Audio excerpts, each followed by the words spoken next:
Welcome back to your daily read aloud, My Side of the Mountain. Last time we read all about Sam and Frightful getting through the winter, okay? After Christmas, they're there by themselves again. And Sam realized he was missing out on vitamin C. How did he get his vitamin C? Abby? I think he found like plants that had like vitamin C and stuff edible. He knew he could get it from a plant, but it's in the middle of winter. So he only had one choice. Liam? Liver. Okay? A liver is an organ in human and animal bodies. It helps clean your body of toxins. And I have told you, people do eat liver. Some people really like it.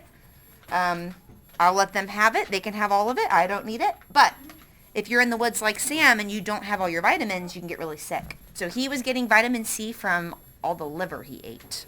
Eric? I'm kind of sick. Liver and sun. Okay, so sun provides vitamin D, okay? And that's a vitamin that we all get from food and from the sun. Well, it does a little bit of it. Okay, so the last thing I read was that he was writing more about the animals and less about himself. So do you think he's becoming closer with nature? Yeah. Okay, shh, last warning, guys. Communication means even looking at each other, making those eye looks. Quit that. All right, so here is an interesting entry, February 6th. The deer have pressed in all around me. They are hungry. Apparently, they stamp out yards in the valleys where they feed during the dawn and dusk. But many of them climb back to the hemlock grove to hide and sleep for the day. They manage the deep snows so effortlessly on those slender hooves. If I were to know that 1,000,000 years from today, my children's children's children were to live as I am living in these mountains, I should marry me a wife with slender feet and begin immediately to breed a race with hooves. So is he just being silly right now about how feet walk in the snow? He is. The Catskill children of the future might run through the snows and meadows and marshes as easily as the deer. I got to worrying about the deer, and for many days I climbed trees and cut down tender limbs from them. At first, only 2 came, and then 5. And soon I had a ring of large-eyed, white-tailed deer waiting at my tree at twilight for me to come out and chop off limbs. I was astonished to see this herd grow and wondered what signals they used to inform each other of my services. Did they smell fatter? Look more contented? Somehow they were able to tell their friends that there was a free lunch on my side of the mountain, and more arrived. One evening, there were so many deer that I decided to chop limbs on the other side of the meadow. They were cutting up the snow and tearing up the ground around my tree with all their pawing. 3 nights later, they all disappeared. Not one deer came for limbs. I looked down the valley, and in the dim light, could see the open earth on the land below. So why do you think the deer weren't coming anymore? Abby? Or because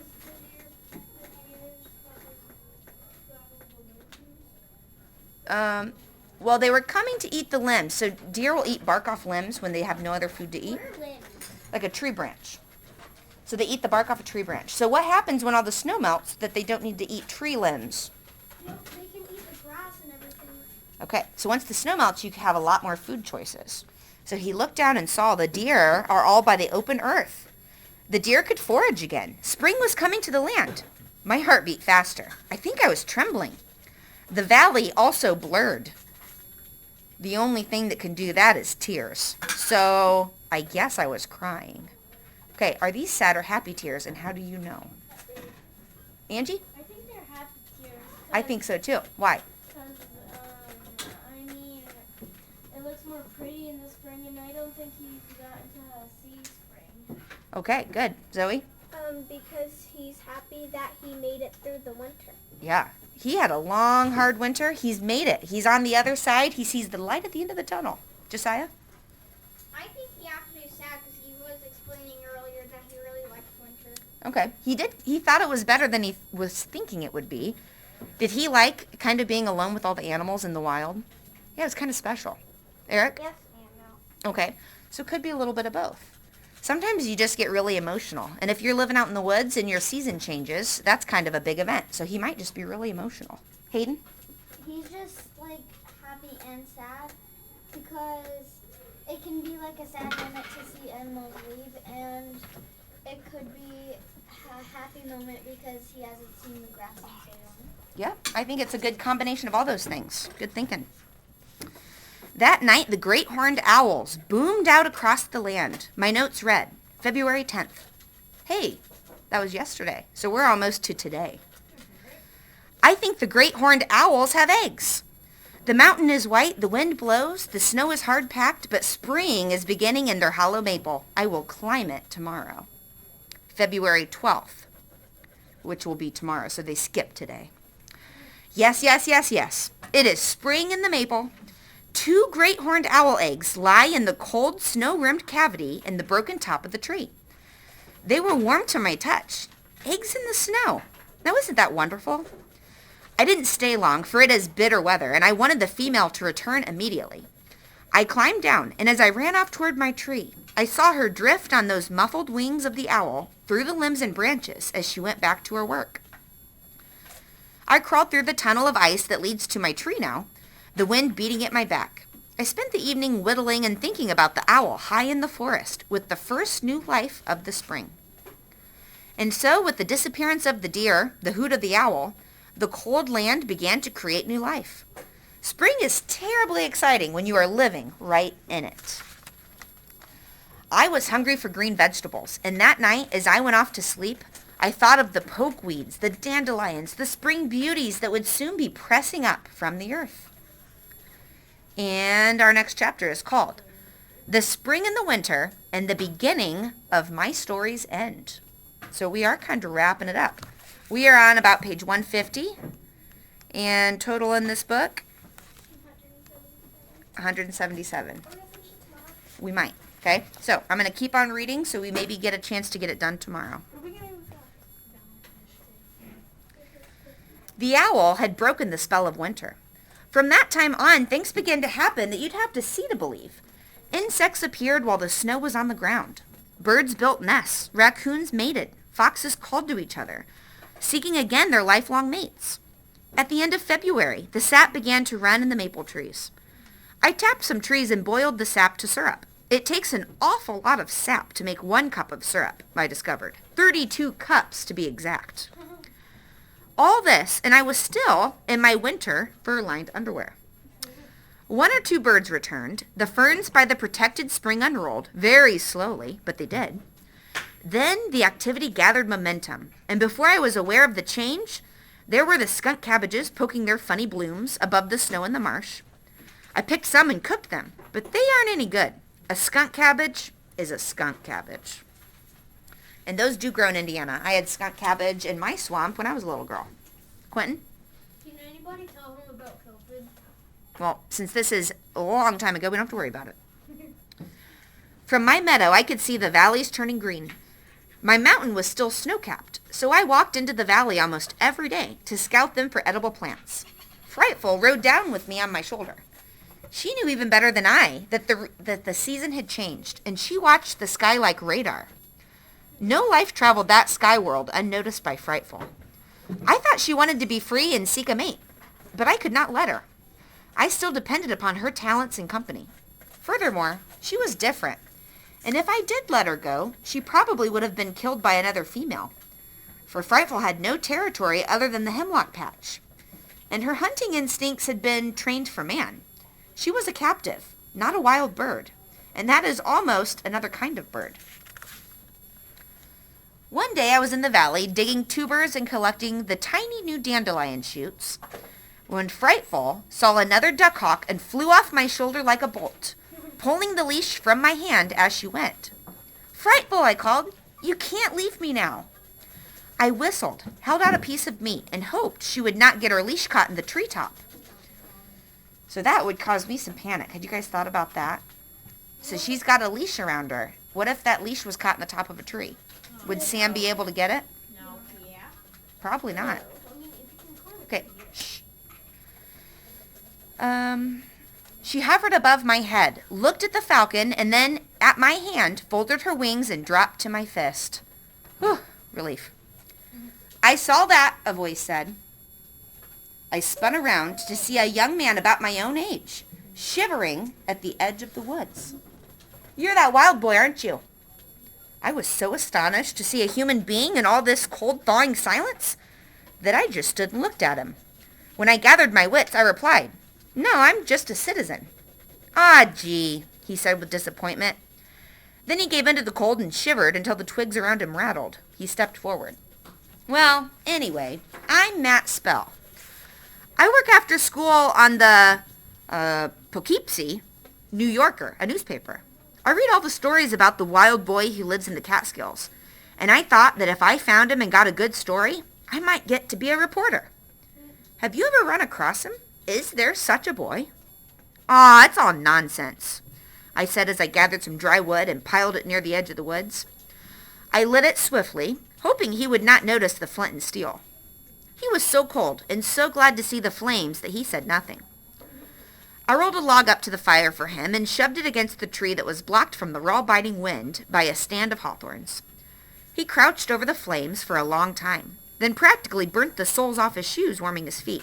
He was that miserable. "Why don't you dress warmer for this kind of a trip?" I asked. "You'll die up here in this damp cold." "I think I am dying," he said. Sitting so close to the fire he almost smothered it. He was nice-looking, about 13 or 14, I would have said. He had a good bold face, blue eyes, hair about the color of my stream in the thaw. Although he was big, he looked like the kind of fellow who didn't know his own strength. I liked Matt. "I've still got a sandwich," he said. "Want half?" "No thanks," I said. "I brought my lunch." Frightful had been sitting on my shoulder through all this, but now the smoke was bothering her, and she hopped to a higher perch. I still had her on the leash. "There was a bird on your shoulder," Matt said.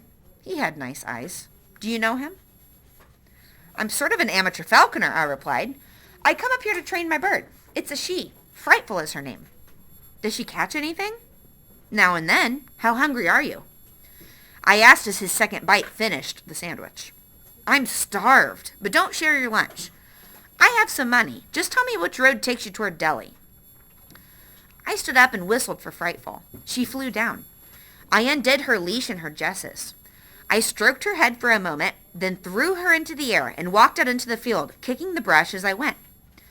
I had noticed a lot of rabbit tracks earlier, and followed them over the muddy earth as best I could. I kicked up a rabbit, and with a twist, Frightful dropped out of the sky and took it. Roast rabbit is marvelous under any condition, but when you're cold and hungry, it is superb. Matt enjoyed every bite. I worked on a small portion to be sociable, for I was not especially hungry. I dared not offer him the walnuts in my pocket, for too much had been written about that boy living off nuts. "My whole circulatory system thanks you," Matt said. He meant it, for his hands and feet were now warm, and the blue color had left his lips and was replaced by a good warm red. "By the way, what's your name?" "Sam. Sam Gribley," I said. Are you surprised that he gave his real name? No. At first I was a little surprised, but why does that not really give away much about who he is? Eric? Because a lot of people already know his name, and it's Grizzly, so and it's on his grandpa's farm, so they can't charge him. And in the newspapers, does anyone call him Sam Gribley? No. So no one knows who his name is, right? They don't know him. "Sam, if I could borrow a coat from you, I think I could make it to the bus station without freezing to death. I sure don't think it would be so much colder in these... I sure didn't think it would be so much colder in the mountains. I could mail it back to you." Is that a complicated request? Yeah. If you were Sam, would you give up your only deerskin coat to this random person? No. I don't think I would, because he needs it, right? But he also can't tell this boy, "I live up here. I can't give you my only coat." So he's in a bit of a predicament. Well, I hesitated. "My house is pretty far from here. I live on the Gribley farm and just come down here now and then to hunt with the falcon. But maybe we could find an old horse blanket or something in one of the deserted barns around here." "Aw, never mind, Sam. I'll run to keep warm. Have you any ideas about this wild boy? Seen anyone that you think the stories might be referring to?" "Let's start toward the road," I said, as I stamped out the fire. I wound him through the forest until I was dizzy and he was lost, then headed for the road. At the edge of the woods, I said, "Matt, I have seen that boy." Matt Spell stopped. Gee, Sam, tell me about him. I could hear paper rattle and saw that Matt's cold hands were not too stiff to write in his notebook. We walked down the road a bit, and then I said, well, he ran away from home one day and never went back. Where does he live? What does he wear? We sat down on a stone along the edge of the road. It was behind a pine tree and out of the ripping wind. He lives west of here in a cave. He wears a bearskin coat, has long hair, all matted and full of burrs, and according to him, he fishes for a living. You've talked to him? He asked brightly. Oh, yes, I talked to him. Oh, this is great. He wrote furiously. What color are his eyes? I think they are bluish gray with a little brown in them. His hair? Darkish. I couldn't really tell under all those coontails. Coontails? Do you suppose he killed them himself? No, it looked more like one of those hats you get with cereal box tops. Well, I won't say anything about it then. Just coontail hat. Yeah, coontail hat's enough, I agreed. And I think his shoes were just newspapers tied around his feet. That's good insulation, you know. Yeah? Matt wrote that down.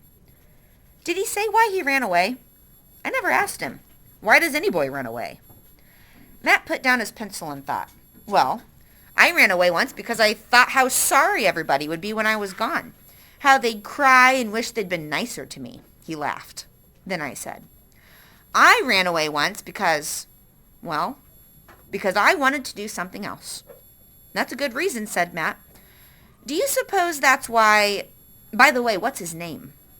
I never asked him, I said truthfully. What do you suppose he really eats and lives on? Asked Matt.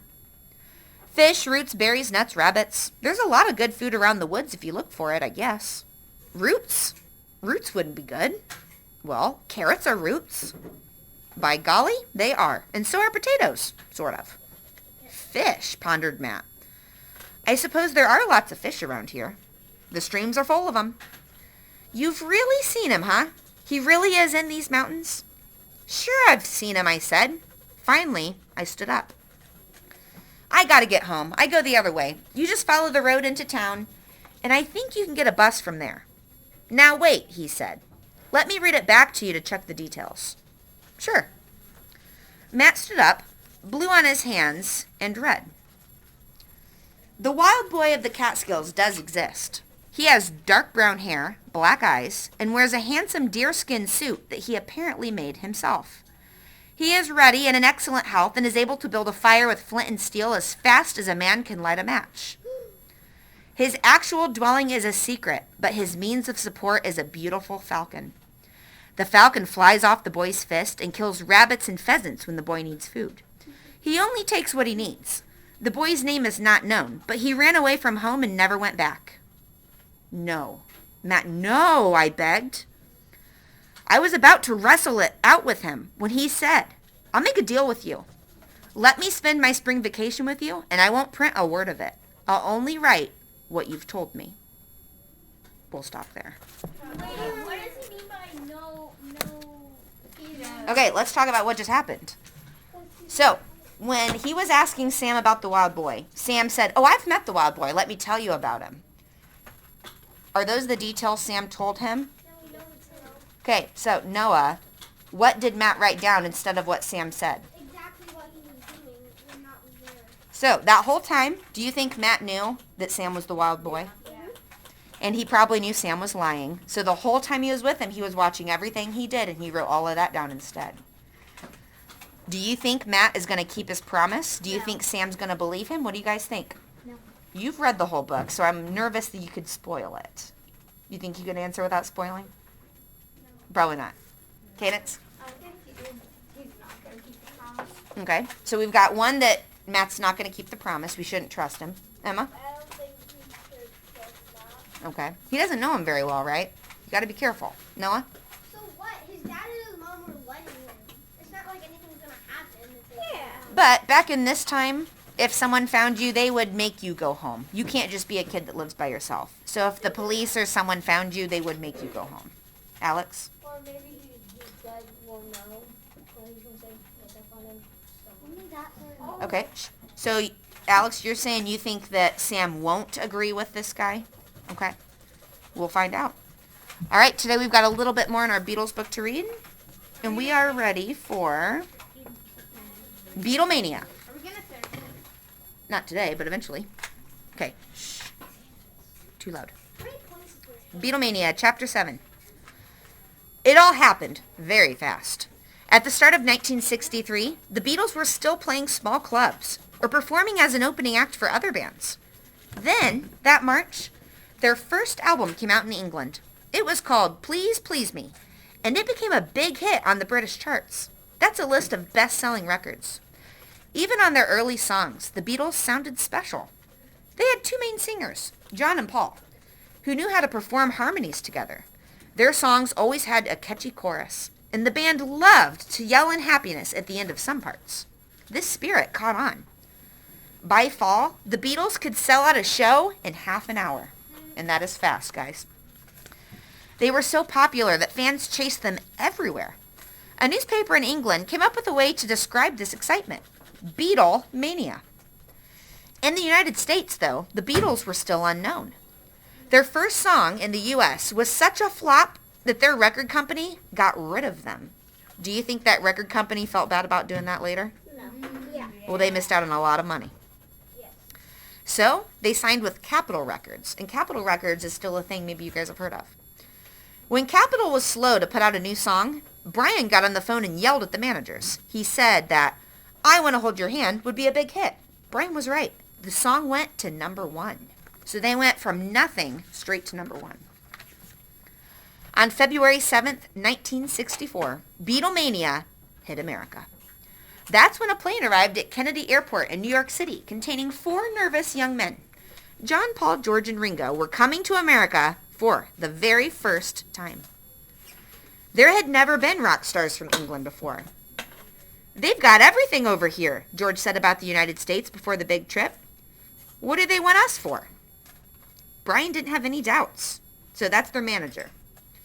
He kept telling everybody that the band was going to be huge, and as soon as they got off the plane, the Beatles proved Brian right. Thousands of screaming teenagers showed up to greet them at the airport. The Beatles were cute. Girls pushed themselves up against the fence, separating them from the airplane. They cried when John, Paul, George, and Ringo walked out of the plane. Some of the fans even passed out when the Beatles waved. At the airport, the Beatles held a press conference. Reporters were used to hearing polite answers from rock and rollers. Even Elvis called reporters sir. But the Beatles made jokes, okay? And we know all about their jokes. One reporter asked them to sing a little. We need money first, John said, giving everyone a good laugh. Soon, reporters were scribbling down every word the Beatles spoke.